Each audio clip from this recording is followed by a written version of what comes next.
को तेज काम में बैठे बैठे 2 घंटे हो गए और गाड़ी ने चलने का नाम ही ना लिया तो इसका पारा हदों को छूने लगा और इसने रेलवे वालों की शान में बाआवाज बुलंद कसीदे पढ़ना शुरू कर दिए। इसके दोस्त वसीम खान ने इसे बहुत समझाया था कि भाई पिंडी जाने के लिए कोच ले लो, एयर कंडीशन बसों की निहायत शानदार सर्विस है और इनमें वक्त की पाबंदी का भी बड़ा एहतमाम होता है। मगर इसके दिल में तो रेल का सफर सवार था।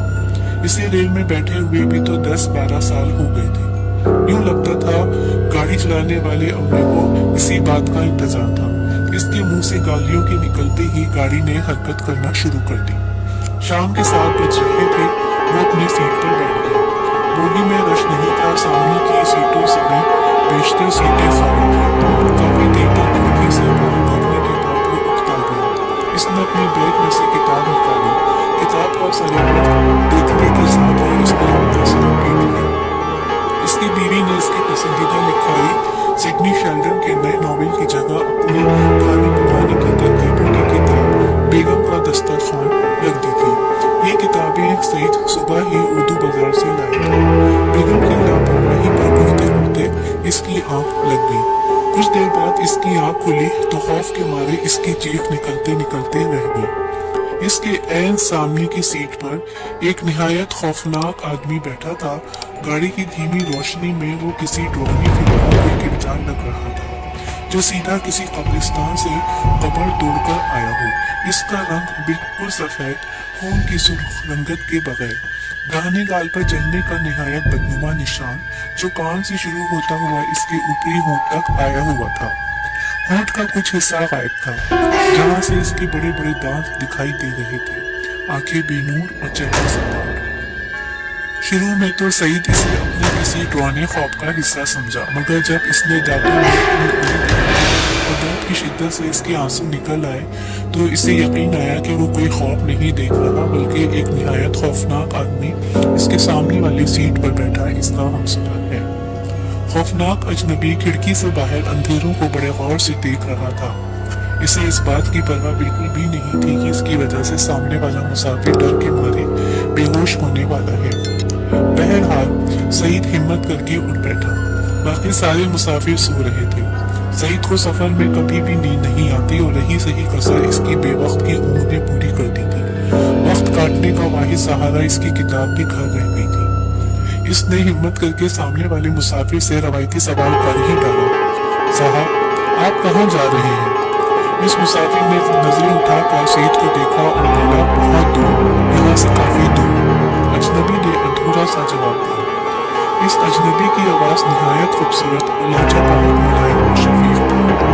सईद बहुत हैरान हुआ कि इतना बदशक्ल आदमी, इतनी खूबसूरत और दिल में उतरती आवाज का मालिक। इसका खौफ काफी हद तक कम हो गया था। और आप इस आदमी के मुंह से निकला, ऐसा लगा कि फिजा में जलतरंग से बच उठे। मैं कारोबारी सिलसिले में पिंडी जा रहा हूँ। मेरा नाम मोहम्मद सईद है और मुझे सरफराज आलम कहते हैं। कानों में रस घोलती आवाज ने अपना तारुफ कराया। फिर सईद की सिरहाने रखी किताब पर नजर डालकर बोला, लगता है आपको खाने पकाने से खासी दिलचस्पी है। सईद के जख्म फिर से हरे हो गए और वो फट पड़ा। लापरवाही की भी आखिर एक हद होती है साहब। हमारी बेगम साहिबा ने मेरी किताब की जगह अपनी किताब बैग में डाल दी। हालांकि वो अच्छी तरह जानती है कि मैं सफर में बिल्कुल सो नहीं सकता और सफर काटने का जरिया हमेशा मेरी कोई किताब होती है। सरफराज मुस्कुराया, मेरे साथ भी कुछ ऐसा ही है। मैं भी सफर में सो नहीं पाता और सफर में किसी से बेतकल्लुफ भी नहीं होता कि बातचीत करके ही सफर ही काट लिया जाए। आज ना जाने कितने सालों के बाद आप पहले आदमी हैं जिससे मैं बात कर रहा हूँ। गाड़ी सीटी बजाती सरपट दौड़े चली जा रही थी।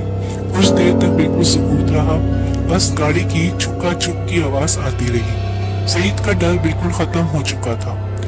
वो इससे इस अजनबी के बारे में जानना चाहता था। इसके जहन में इसके चेहरे से मुतालिक बेशुमार सवालात कुल बुला रहे थे, मगर इसे ऐसे जाती सवालात करने की हिम्मत नहीं हो पा रही थी। शायद इसने सईद के चेहरे पर लिखे अपने बारे में सवालात पढ़ लिए। वो अपनी सीट की पुश्त से टेक लगाकर बोला, सईद साहब, आप मेरे बारे में यकीनन बहुत कुछ जानना चाह रहे होंगे। वैसे भी सफर भी तो काटना है और मेरा भी दिल चाह रहा है कि मैं किसी को तो अपनी कहानी सुनाऊं। पूरी तफसील के साथ, अगर आप सुनना चाहें तो। और सईद के हाँ कहते ही सरफराज आलम की कहानी शुरू हो गई। मेरा नाम सरफराज आलम है। मैं अपने वालिदैन की इकलौती औलाद था। मेरे वालिद एक गरीब स्कूल मास्टर थे। मैंने मैट्रिक करने के बाद एक जगह नौकरी कर ली। वालिदैन की वफात के बाद मैं दुनिया में बिल्कुल तन्हा हो गया। मुझे दौलत कमाने का जुनून की हद तक शौक था। मैं अपनी फर्म के मालिक की लंबी गाड़ियां और इसके महल नुमा बंगले देखकर रातों रात करोड़पति बनने के ख्वाब देखा करता था। जिंदगी ऐसे ही गुजर रही थी। जो ख्वाब थे वो ख्वाब ही रहे। अपने दफ्तर के एक साथी की शादी इन दिनों कराची में तय की। मैं इसका काफी करीबी दोस्त था। इसने मुझे शादी में शिरकत की दावत दी, जिसे मैंने कबूल कर लिया, मगर दफ्तरी मसरूफियात की वजह से बारात के साथ ना जा सका और शादी से एक दिन पहले कराची जाने के लिए रेलगाड़ी में बैठ गया। ये कोई 25 साल पुरानी बात होगी। मैं भी बूढ़ा होने को आ गया हूँ। जमाना भी बहुत तब्दील हो गया है। नहीं बदला तो अपने रेलवे का निजाम और रेलगाड़ी। तो जनाब, मैं ऐसे ही किसी बोगी में बैठा सफर कर रहा था। किसी गैर आबादी स्टेशन पर से एक आदमी गाड़ी में सवार हुआ और मेरे सामने वाली सीट पर पांव ऊपर करके बैठ गया। बोगी में मेरे और इसके अलावा कोई नहीं था। वो एक आम सा देहाती आदमी मालूम होता था। इसकी शख्सियत की खास बात इसकी काले रंग की ढीली ढाली जैकेट थी, जिस पर बड़े बड़े ऑरेंज रंग के फूल बने हुए थे। इस जैकेट ने इस अच्छे खासे आदमी को काफी मज़ाहिका खेज बना दिया था। बाकी कपड़े भी मामूली से थे, मगर इसके हाथों की उंगलियां मोटी मोटी सुनहरी अंगूठियों से पूरी थी। इसकी उंगली के हिसाब से वो अंगूठियां अच्छा खासा सवालिया निशान थी। चेहरे पर इसकी सियाह चमकदार आंखें नुमाया थी। मैंने एक बात बड़ी शिद्दत से महसूस की कि वो पलके बिल्कुल नहीं झपका रहा था। रात के तकरीबन 10 बजे मैंने खाने का टिफिन निकाला और इस आदमी को खाने की दावत दी। वो शख्स ना जाने कब से भूखा था। अभी मैंने 1-2 ही निवाले लिए होंगे कि वो 4 कबाब, 3 पराठे और बहुत सारा अचार चट कर गया और एक जोरदार डकार लेकर वापस अपनी सीट पर बैठ गया। मैं इसे दिलचस्पी से देखने लगा और सिगरेट जला ली। सिगरेट की तरफ ललचाई नजर डालकर इसने खालिस देहाती अंदाज में मुझसे पूछा, बाबूजी सिगरेट मिलेगा? मैंने पैकेट में से एक सिगरेट निकालकर इसे दे दिया। अपने उल्टे हाथ की छोटी और इसकी साथ वाली उंगली में सिगरेट फंसाकर वो लंबे लंबे कश लेता हुआ बड़ी दिलचस्पी से मुझे देखता रहा। मैं इससे आंखें ना मिला सका और खिड़की से बाहर देखने लगा। सिगरेट खत्म करके इसने इसे बगैर बुझाए ही फर्श पर फेंक दिया। फिर मुझसे मुखातिब होकर बोला, बाबूजी तुम भले आदमी हो। मैंने बड़े दिन बाद इतना लजीज खाना खाया है। ये कहकर इसने अपने दाहिने हाथ की एक अंगूठी उतारकर मेरी तरफ बढ़ा दी। मैंने देखा अच्छी खासी वजनी अंगूठी थी।